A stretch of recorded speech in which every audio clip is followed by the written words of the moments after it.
संसद के मॉनसून सत्र की शुरुआत हंगामेदार रही। नीट पेपर लीक मामले पर सत्ता पक्ष और विपक्ष के बीच तीखी बहस हुई। राहुल गांधी ने नीट मुद्दे को लेकर के विपक्ष पर जमकर आरोप लगाए और इस टिप्पणी के बाद बीजेपी ने राहुल गांधी पर सवाल उठाए हैं। बीजेपी ने राहुल गांधी से पूछा कि क्या वो नीट से जुड़े मुद्दे पर सुप्रीम कोर्ट के फैसले के बाद माफी मांगेंगे। दरअसल सुप्रीम कोर्ट में नीट यूजी से संबंधित मामले पर सुनवाई हुई।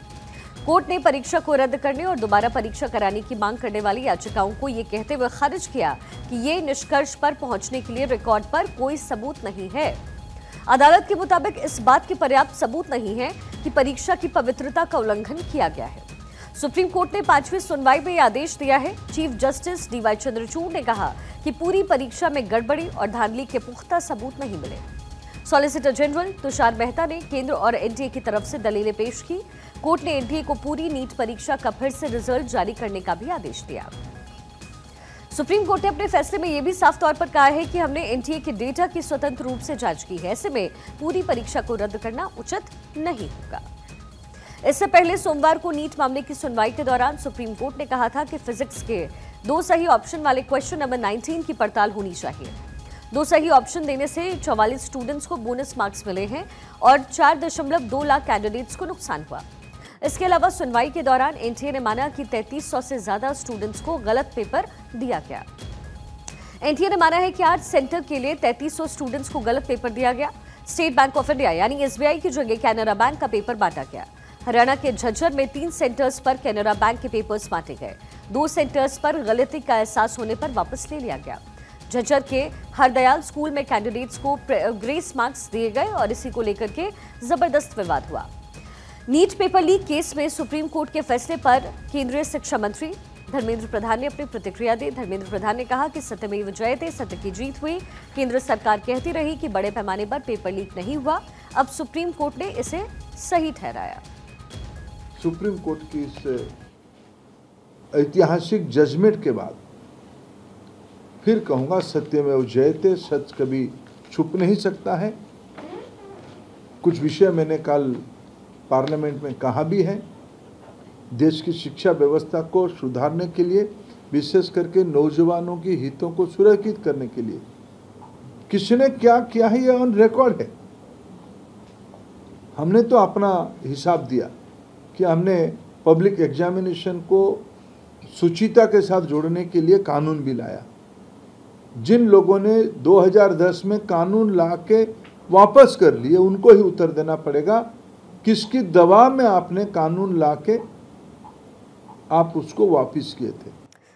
अब कोर्ट के फैसले के बाद बीजेपी विपक्ष पर जमकर हमलावर है। बीजेपी ने राहुल गांधी से माफी की मांग की है।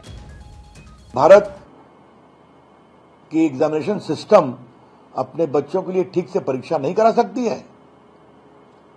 कांग्रेस के रिजीम में कितनी बार पेपर लीक हुआ? कभी इस तरह की कार्रवाई हुई थी क्या? अखिलेश यादव के समय में कितनी बड़ी संख्या में पेपर लीक यूपी में हुआ था। अब तो यूपी में गैंगस्टर एक्ट भी लगाने की बात हो रही है। और ये जानना बहुत जरूरी है कि भारत सरकार के ही प्रयास से पेपर लीक के खिलाफ एक बड़ा कानून बना या नहीं बना है, जिसके अंतर्गत कार्रवाई हो रही है और आगे भी कार्रवाई होगी। तो क्या राहुल गांधी माफी मांगेंगे? सुप्रीम कोर्ट ने बहुत कैटेगोरिकली कहा है कि कोई अगर गलती किया है उसके खिलाफ कार्रवाई होगा। और जो स्टूडेंट्स और जो भी लोग पेपर लीक में इन्वॉल्व हैं या किसी ने पेपर लीक करने का कोशिश किया या कहीं भी डायरेक्टली इनडायरेक्टली उसको दोषी या लिंक पाया गया, तो उसका अलग से कार्रवाई होगा। लेकिन पूरा सिस्टम को, जैसे लोकसभा में राहुल गांधी ने कहा कि सिस्टम ही बिक चुका है, तो इसको सुप्रीम कोर्ट के ऑर्डर आने के बाद श्रीमान राहुल गांधी जी को सदन से भी माफ़ी मांगना चाहिए, देश को भी माफ़ी मांगना चाहिए। मेरिट लिस्ट जो है 3 बार बदल चुकी है, पर सुप्रीम कोर्ट ने सब पे सोच विचार कर ही निर्णय लिया होगा। पर आने वाले समय में जो ये लीक्स हो रहे हैं, जो इन्वेस्टिगेशन बाकायदा बता रहा था, बिहार पुलिस का इन्वेस्टिगेशन बाकायदा ये संकेत दे रहा था कि ये इंटर स्टेट रैकेट है। सीबीआई उसकी पूरी रिपोर्ट जानकारी अगर देगी तो उसमें समझ में आएगा कि जो एग्ज़ाम ही डाइल्यूट हो गया है, क्या उसका ऊपर जो फेथ जनता का हट गया है, युवाओं का हट गया है, उसको बहाल करने के लिए ये री एग्जामिनेशन ज़रूरी था। पर खैर सुप्रीम कोर्ट ने एक निर्णय लिया है, उसको हम सम्मान करते हैं। हमारे संवाददाता अक्षय राय इस समय हमारे साथ कनेक्टेड हैं। अक्षय, लगातार इस पूरे मामले पर बहसबाजी होती रही, सदन में भी इसको लेकर के जोरदार हंगामा हुआ हमने देखा, लेकिन अब उल्टा ये दांव विपक्ष पर पड़ गया है। राहुल गांधी यहां पर घिरते हुए नजर आ रहे हैं।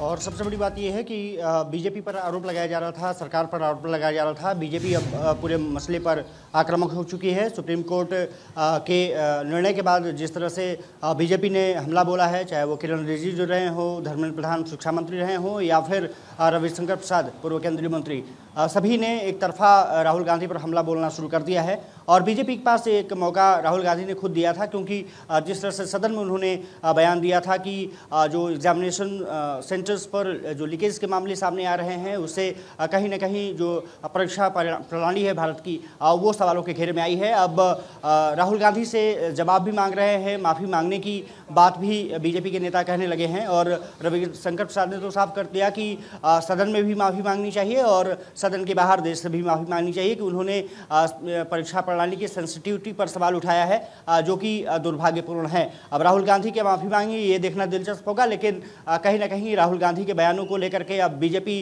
पूरे मसले को लेकर के आक्रामक हो गई है। जिस तरह से सुप्रीम कोर्ट की 3 सदस्यीय पीठ ने, चंद्रचूड़ ने साफ तौर पर कहा कि लीकेज के कुछ मामले ज़रूर सामने आए हैं, लेकिन ये पूरे स्तर पर नहीं है। कुछ जो स्पॉट्स हैं, खास करके पटना और आसपास के जो इलाके हैं, वहाँ पर संदिग्ध गतिविधियाँ जो मिली हैं उस पर सीबीआई जांच चल रही है और वहाँ पर सरकार ने तमाम कदम उठाए हैं। अब सरकार का साफ तौर पर कहना है कि लगभग 155 जो उम्मीदवार थे इस पूरे परीक्षा प्रणाली में, जिन पर कि संदेह के बादल थे, उनको परीक्षा से रोकने की कवायद की जा रही है। उनको इस पूरे मसले से हटा दिया गया है, उनका जो कैंडिडेचर था वो रद्द कर दिया गया है और ये कोशिश की जा रही है कि आने वाले जो एग्जामिनेशन हो उसमें भी वो न बैठ पाए। और सरकार कोशिश ये कर रही है कि जो सीबीआई जांच चल रही है उसमें और तेजी लाई जा सके, जहां से लगातार गिरफ्तारियां हो रही है, चाहे झारखंड की बात कर हो या फिर बिहार की बात हो। और देश भर में क्योंकि जांच चल रही है, सीबीआई कोशिश कर रही है कि हर एक बिंदु को पकड़ा जा सके। लेकिन जिस तरह से सुप्रीम कोर्ट ने कहा कि लीकेज जरूर हुआ है कुछ जगहों पर, लेकिन पूरी परीक्षा प्रणाली पर सवाल नहीं उठाया जा सकता है और निश्चित रूप से अब जो रीनीट नहीं होगा इसका फैसला जिस तरह से किया है, कहीं ना कहीं अब विपक्ष सवालों के घेरे में है। रविशंकर प्रसाद ने यह भी कहा कि जिस तरह से पिछली सरकारों में पेपर लीकेज के मामले सामने आए, यूपी सरकार में जिस तरह से अखिलेश यादव मुख्यमंत्री थे वहां पर जिस तरह से मसले सामने आए, अब सभी नेताओं को इस पर माफी मांगनी चाहिए। लेकिन अब विपक्ष किस तरह से इस पर रिएक्ट करेगा ये देखना दिलचस्प होगा। लेकिन शिखा कह सकते हैं कि अब जिस तरह से सुप्रीम कोर्ट का निर्णय आया उसके बाद अब विपक्ष निश्चित रूप से सवालों के घेरे में है। और खास बात यह है कि जब ये सदन में मुद्दा उठाया गया, चाहे वो राहुल गांधी ने उठाया हो या फिर अखिलेश यादव ने उठाया हो या तमाम सांसदों ने उठाया हो, उस पर लेकर के अब बीजेपी के पास निश्चित रूप से सुप्रीम कोर्ट के निर्णय के बाद अब एक साधन मिल गया है कि वो विपक्ष को हमला कर सके, विपक्ष से सवाल पूछ सके। डेफिनेटली जो आप बातें कह रहे हैं वो जरूर हुआ है। बीजेपी भले ये कह रही हो कि राहुल गांधी को माफी इस पूरे मुद्दे पर मांगनी चाहिए, लेकिन सच ये भी है कि बिहार के कुछ इलाकों में पेपर लीक तो हुआ है। अब जब राहुल गांधी से बीजेपी कह रही है कि भाई आप माफी मांगिए, तो सबसे बड़ा सवाल ये है कि इस तरीके से एग्जामिनेशंस को कैसे कंडक्ट किया जाए। और बिहार सरकार ने भी कुछ अहम फैसले जरूर उठाए हैं, लेकिन ये धरातल पर उतरते हुए कितने नजर आएंगे ये जरूर देखना होगा। सबसे बड़ी बात शिखा यही है कि जो आपने सवाल कहा कि जो सेंसिटिविटी रही है परीक्षा की और उसको फिर से गड़बड़ी न हो। अगर 155 लोग भी अगर उसमें शामिल रहे हो, छात्र शामिल रहे हो या फिर जो उनके सरगना रहे हो वो शामिल रहे हो, तो ये ज़रूरी हो जाता है कि जब लाखों छात्रों का भविष्य का सवाल है तो उस पर सवाल उठेंगे ही। अगर इस तरह से लीकेज के मामले चाहे एक जगह से आए या 2 जगह से आए, अगर इस तरह से, क्योंकि आज का टेक्नोलॉजी का ज़माना है और ये कह देना कि सिर्फ बिहार और झारखंड में ऐसे मामले सामने आए। आज व्हाट्सएप पर तमाम जगह और जगहों पर ये प्रश्न भेजे जा सकते हैं। जो टेलीग्राम है उसका इस्तेमाल जैसे किया गया, ये निकल के सामने आ रही है। साफ तौर पर है कि सोशल मीडिया के ज़माने में आज इसको रोकना एक सरकार के लिए भी चुनौती है। सरकार किस तरह से कदम उठाएगी, एनटीए किस तरह से कदम उठाएगी, लेकिन सरकार के जवाब से ये साफ हो गया है कि एनटीए में कुछ ज़रूर चेंजेस हो सकते हैं, बदलाव किए जा सकते हैं, लेकिन उसको पूरी तरह से ख़त्म करना आगे निश्चित रूप से ये कठिन होने जा रहा है। हाँ, ये ज़रूर है कि एनटीए में कुछ बदलाव ज़रूर देखने को मिल सकते हैं, और जैसा कि बीजेपी कर रही है कि 571 शहरों में और इसके अलावा 4750 सेंटर्स पर ये पूरा परीक्षा आयोजित की गई, जबकि कुछ सेंटर्स पर ही गड़बड़ी की शिकायतें आई, और खास करके बिहार और झारखंड से जुड़े जो क्षेत्र हैं और हरियाणा के एक दो जगह स्पॉट्स हैं जहां पर कि ऐसी सेंसिटिविटी निकल के सामने आई, जहां से पेपर लीकेज के मामले सामने आए। अब सीबीआई जांच चल रही है। ईओडब्ल्यू ने अपनी जो जांच रिपोर्ट है वो सीबीआई को ऑलरेडी सौंप दी है। सरकार के सामने ये चुनौती है कि सीबीआई की जो इंक्वायरी है वो जल्दी से जल्द कंप्लीट हो और जो दोषी हैं उनके खिलाफ कार्रवाई हो। और जिस तरह से एनटीए के लिए एक पुनर्गठन के लिए अगर कहा जाए कि उसमें तमाम बदलाव करने के लिए जो कमेटी गठित की गई है, वो कमेटी कितनी जल्दी रिपोर्ट देनी है, क्योंकि उसको 1 महीने का लगभग समय दिया गया है कि 1 महीने में उसको रिपोर्ट सौंपनी है। अब साफ तौर पर है कि उसमें आईआईटीएन भी हैं, मेडिकल फील्ड्स में भी हैं, साइबर सिक्योरिटी के लोग भी हैं। निश्चित रूप से उन पर जिम्मेदारी एक बढ़ जाती है कि परीक्षा प्रणाली को किस तरह से मजबूत किया जा सके, एनटीए में जो ढांचागत कमी है उसको कैसे सुधारा जा सकता है, क्योंकि कुछ दिन पहले जब हमने रिपोर्ट दिखाई थी तो उसमें साफ किया था कि एनटीए के पास अपने जो इंफ्रास्ट्रक्चर है उसमें बहुत कमी है और खास करके स्टाफ की भी कमी है। और साफ तौर पर है कि अब इसको लेकर के सरकार को निश्चित रूप से तेज कवायद करनी होगी, क्योंकि अगर सिर्फ नीट का मामला होता तो फिर बात बनती। कई ऐसे एग्जामिनेशन हुए जो पोस्टपोन्ड हुए, कैंसिलेशन की उसमें आई। अब सरकार निश्चित रूप से इस तरफ आगे बढ़ेगी, ऐसी उम्मीद की जा रही है।